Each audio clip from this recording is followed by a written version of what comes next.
Hello everyone, हम लोग देख रहे हैं अध्याय 3 की प्रश्नावली 4 का आज तीसरा क्वेश्चन देखेंगे, जिस प्रश्न में हमको k का मान ज्ञात करना है और स्थिति पहली दी गई है कि मूल वास्तविक व समान है। ठीक है, तो इस कंडीशन में हम लोग को अभी k का मान ज्ञात करना है। तो मैं आपको पहली स्थिति फिर से एक बार याद दिला देती हूँ, क्या है। यदि d बराबर 0, ठीक है, d का मान 0 होगा, फॉर्मूला आपका विभेदक या इसी को विविध कर भी कहा जाता है। ठीक है, इस फॉर्मूला का यूज करेंगे, d की जगह पे 0 रख के हम लोग प्रश्न को हल करेंगे। ठीक है ना, यहाँ पे आप देख सकते हैं क्या दिया गया है। तो x के दोनों मान मूल वास्तविक व समान होंगे जब d का मान 0 होता है। तो इस कंडीशन में हम लोग अभी प्रश्न को हल करते हैं। तो फर्स्ट क्वेश्चन लेते हैं हम लोग का। तो फर्स्ट क्वेश्चन क्या है, 2x का वर्ग ऋण 10x धन k बराबर 0। ठीक है, तो यहाँ पे मैं एक चीज़ फिर से आपको बता देती हूँ कि जब भी आपके पास वर्ग समीकरण है तो हम लोग हमेशा ax का वर्ग धन bx धन c बराबर 0 से तुलना करते हैं, ताकि हम लोग को a, b और c का मान मिल जाए। तो सेम करेंगे वही, मैं इसको नहीं लिखूंगी, थोड़ा सा डायरेक्ट जाऊंगी। क्या करूंगी, तुलना करने पर तुलना करेंगे तो a, b, c का मान मिलेगा। a का क्या मान मिल रहा है, हम लोग को 2 मिल रहा है, धन 2 है। b का मान क्या मिल रहा है, ऋण 10 मिल रहा है। c का मान क्या मिल रहा है, हम लोग को k मिल रहा है, धन k मिल रहा है। फॉर्मूला आपका यही आएगा, क्या हो जाएगा, d बराबर b का वर्ग ऋण 4ac, विभेदक का फॉर्मूला। ठीक है, अब यहाँ पे देखिए d की जगह पे क्या होना है, 0 होना है, 0 रख लेते हैं। b का मान क्या है, ऋण 10 घात 2 है, पूरे का वर्ग, ऋण फॉर्मूला का, 4 भी फॉर्मूला का, a का मान क्या है, 2 है, c का मान क्या है, k है। ठीक है, अब ये 0 को वैसे ही रहने देते हैं। 10 का वर्ग मतलब कि 100 हो गया, ऋण ऋण धन हो गया। ठीक है, ये ऋण तो वैसे ही रहेगा। ठीक है, 4 दूनी कितना हो गया, 8, k हो गया। ठीक है, k का मान ज्ञात करना है, मतलब किसी एक को हम लोग कक्षांतर करना है, तो ये ऋणात्मक है, इसी को हम लोग दूसरे पक्ष में ले जाते हैं, राइट में है, लेफ्ट में ले जाते हैं, धन हो जाएगा। बराबर क्या हो गया, 100 अपनी जगह पे ही है। ठीक है, k का मान ज्ञात करना है, 8 यहाँ पे गुणा में है, दूसरी और गया तो भाग में चला जाएगा। ठीक है, अब यहाँ पे अंश में हमको हल करना है। ठीक है, हम लोग दोनों में ही अभी 4 से भाग दे सकते हैं, करके दिखाते हैं। 4 दूनी 8 हो गया। ठीक है, अब इसको भाग देंगे तो यहाँ पे भी 4 दूनी 8, 2 बच गया तो ये 20 बन गया।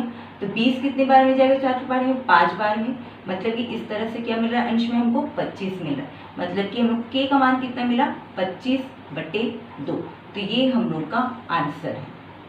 ठीक है, तो ये फर्स्ट क्वेश्चन हुआ। इसी तरह से सेकंड क्वेश्चन को देखते हैं। प्रश्न 2 देखते हैं, क्या दिया है, kx का वर्ग ऋण 5x धन k बराबर 0।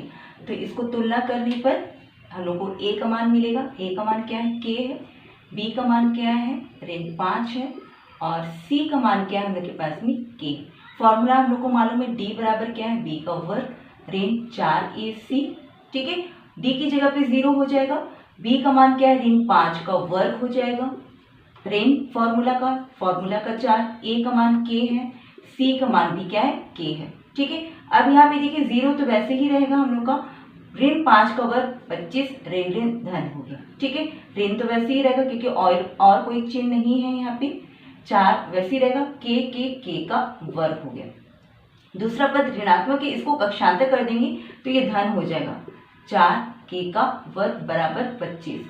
ठीक है, अब 4 यहाँ गुणा में, दूसरी और गया तो भाग में चला जाएगा।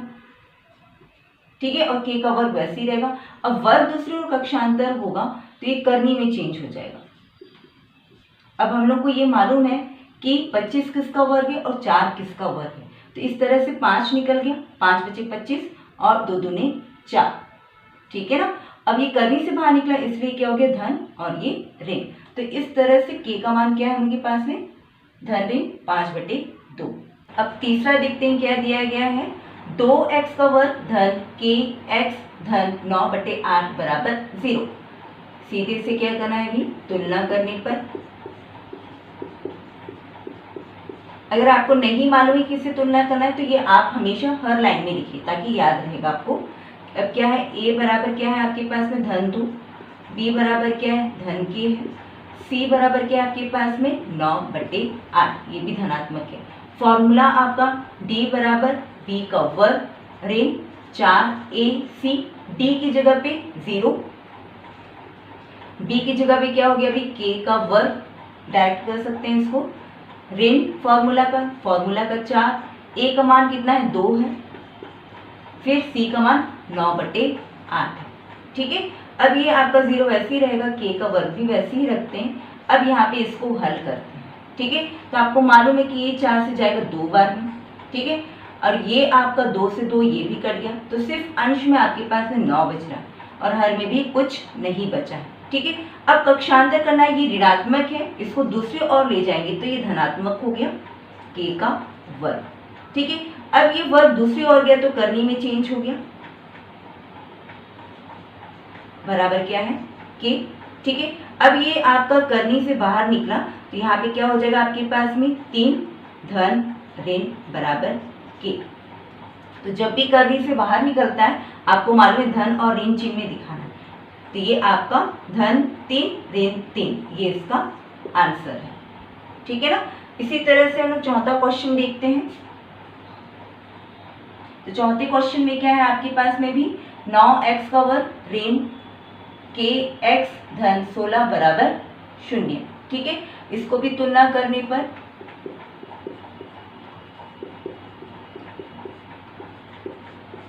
क्या हो जाएगा आपके पास में a बराबर कितना हो गया 9 हो गया, b बराबर कितना है ऋण k हो गया, c बराबर क्या है आपके पास में 16 हो गया। ठीक है, अब यहाँ पे देखिए फॉर्मूला आ जाएगा d बराबर b का वर्ग ऋण 4ac। ठीक है, ये आपका 0 हो गया, b की जगह पे क्या है आपके पास में ऋण k का वर्ग। ठीक है, यहाँ पे देखिए धनात्मक था इसलिए डायरेक्ट वर्ग लगाए थे, पर अभी ऋणात्मक है इसलिए कोष्टक में करके वर्ग करना पड़ेगा। ऋण फॉर्मूला का 4, a का मान क्या है 9। ठीक है, और c का मान कितना है 16, ये 0 ऐसे ही रहेगा।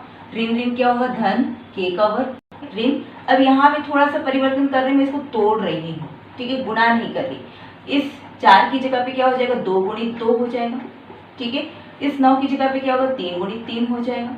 इस 16 की जगह पे आपको मालूम है 4 गुणित 4 हो जाएगा, ये आपको मालूम है। ठीक है ना। अब यहाँ पे देखिए ये पूरा ऋणात्मक है, इसको जगह बदल देते हैं। ठीक है, और ये अपनी जगह पे रहेगा, पर मैं इसको k को इधर लिख रही हूँ। ठीक है ना, जगह ये नहीं बदल रहा, जगह ये बदल रहा है। ठीक है, तो ये क्या हो गया k 2 गुणित 2, 3 गुणित 3, 4 गुणित 4, k का वर्ग अपनी जगह पे और ये अपनी जगह बदल रहा है इसलिए धनात्मक हो गया। ठीक है ना, इतना ही होगा। अब यहाँ पे देखिए आपके पास में ये वर्ग है, दूसरी ओर गया तो करनी में बदल गया। ठीक है ना, अब क्या है 2 गुणित 2 गुणित 3 गुणित 3 गुणित 4 गुणित 4। ठीक है, अब आपको मालूम है घात 2 है तो उसके आधार पे 2 निकल गया, यहाँ पे 3 निकल गया और ये 4 निकल गया। इसको भी आपस में गुणा करेंगे। ठीक है, तो क्या हो जाएगा आपके पास में 2 तिया 6 और 6 चौके 24। ठीक है, और करनी से बाहर निकला है इसलिए यहाँ पे क्या होगा धन ऋण होगा, या इसी को लिखेंगे k का मान कितना है धन ऋण 24 होगा। तो ये आपका आंसर है। ठीक है, इसी तरह से हम लोग चौथे क्वेश्चन को पांचवें क्वेश्चन को देखते हैं। पांचवें क्वेश्चन में क्या है आपके पास में फिर से तुलना करने पर